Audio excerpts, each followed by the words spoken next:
এভাবেই তো তৈরি হয় ইতিহাস, এভাবেই জন্ম হয় ক্রিকেটীয় রূপকথা। ইতিহাস আর রূপকথার অপূর্ব যুগলবন্দিতে এভাবেই অমর হয়ে ওঠেন একজন মুশফিকুর রহিম, সেঞ্চুরির আবহে, সেঞ্চুরির রোমাঞ্চে। 19 নভেম্বর 2025 বাংলাদেশ ক্রিকেটের অভূতপূর্ব, অনন্য, জলজলে এক তারিখ, যেই তারিখটি অনুপ্রেরণার বাতিঘর হয়ে থাকবে এদেশের উত্তর প্রজন্মের ক্রিকেটের জন্য, ক্রিকেটারদের জন্য। মুশফিকুর রহিম এই দিন নিজেকে ছাড়িয়ে যাওয়া যেই অর্জন করেছেন, বাংলাদেশের ক্রিকেটারদের সামনে যেই ল্যান্ডমার্কটা সেট করেছেন, সেইটার মূল্য অনেক অনেক বেশি।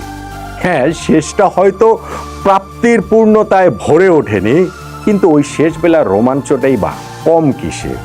ওই যে একটুখানি অপ্রাপ্তি, সেইটা কি মুশফিকের পরিশ্রম, একাগ্রতা, অধ্যবসায়ের গল্পটা আরো বেশি করে ফুটিয়ে তুলছে না? সেঞ্চুরির আবহ এবং সেঞ্চুরির রোমাঞ্চ, সেঞ্চুরির রোমাঞ্চের কথাটাই বলি। মুশফিকুর রহিমের ব্যাট থেকে সেঞ্চুরি, ১৭তম টেস্টের সেঞ্চুরি, এবং সেটা তো এই দিন হতে পারত, হতেই পারত। দিনের খেলার শেষ যে ওভারটা, ৯০ নম্বর ওভারটা যখন শুরু হয়, মুশফিক তখন ৯৭ রানে অপরাজিত। সেঞ্চুরিটা হতেই পারত। তৃতীয় বলে তিনি একটা সিঙ্গেল নিয়ে নন স্ট্রাইকিং এন্ডে চলে গেলেন, তখন মনে হচ্ছিল যে না, এটা বোধহয় হচ্ছে না, অন্তত এই দিনে হচ্ছে না। কিন্তু চতুর্থ বলেই লিটন দাস একটা সিঙ্গেল নিয়ে স্ট্রাইকটা মুশফিককে ফিরিয়ে দেন।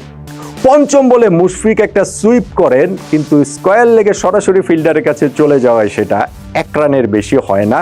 মুশফিক ৯৯ রানে নট আউট থেকে আবারও অন্য প্রান্তে চলে যান। ওভারের শেষ বলটা লিটন দাস খেলে দেন বটে, মুশফিক তখনও ৯৯ নট আউট।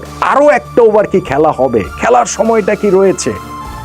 আম্পায়ারদের মধ্যে কিছুটা দ্বিধা, দর্শকদের মধ্যে অনেকখানি রোমাঞ্চ, যেই রোমাঞ্চ ছড়িয়ে পড়েছিল প্রেস বক্সেও প্রবলভাবে।